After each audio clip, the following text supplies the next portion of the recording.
Welcome to Current Events and Common Fucking Sense. I'm your host, Jonathan.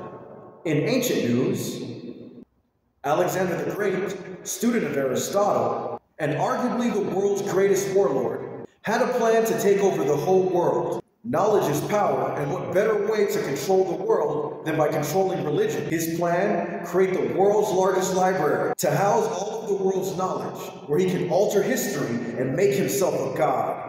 But first, he needed to conquer the East, to capture and control the ancient religions and gods. According to Quintus Curtius Rufius, a Roman historian of the 1st century, Rome, still in its infancy as an Italian superpower, caught wind of his plan and had Alexander killed by poison in Babylon 323 BC. On December 25th, 317 BC, Ptolemy I, aka the Savior, sends an officer to assassinate King Philip III for his betrayal of Philip's half-brother and Ptolemy's friend, making him successor to carry out Alexander's plan to build the world's greatest library. Ptolemy I would pay scholars from around the world to live and teach there. He was too cautious to fulfill Alexander's ambitions.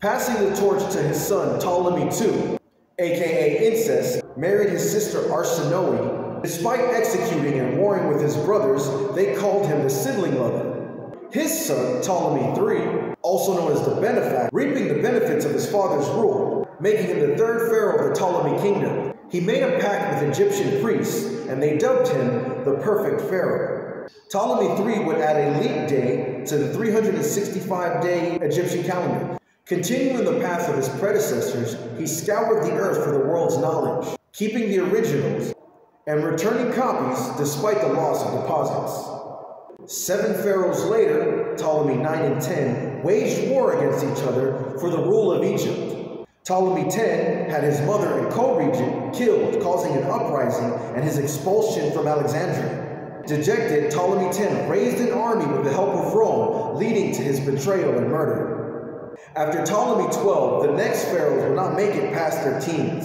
Ptolemy XIII and Ptolemy XIV lived until killed by a Roman assassination at the age of 15. Now, Ptolemy XV wasn't just the last pharaoh of the Ptolemaic dynasty. He was also the son of Julius Caesar. Nicknamed Caesarion, it held 2 meanings. To the Greek, it meant Little Caesar.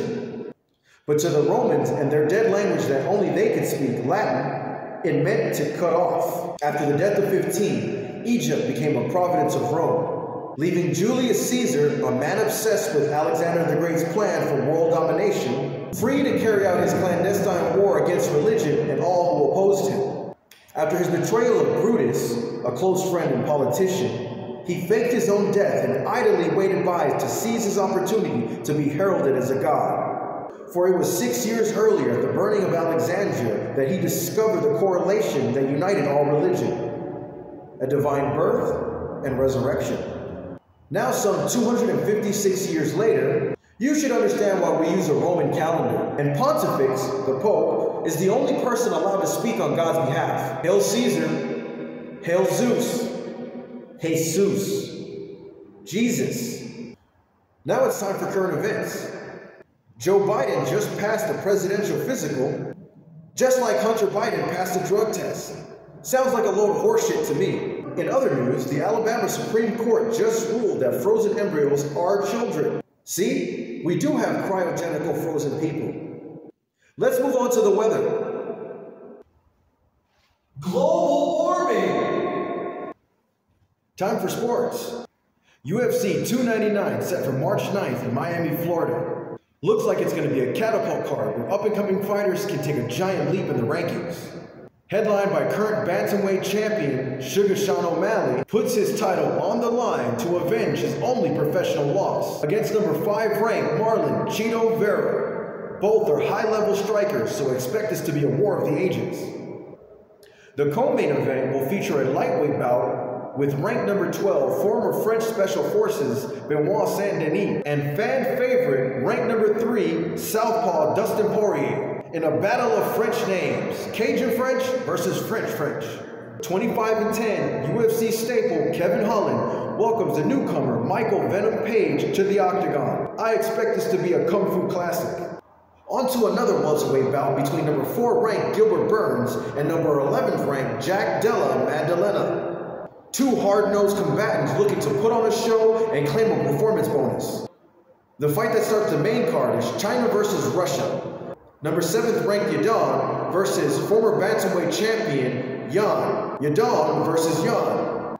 Notable prelim fighters include Joanne, formerly Calderwood, Wood, Rafael, Two Angels, and will Mitchell Pereira make weight. Health is brought to you by Baby Ruth. Dry roasted nuts, smooth caramel, and nougat.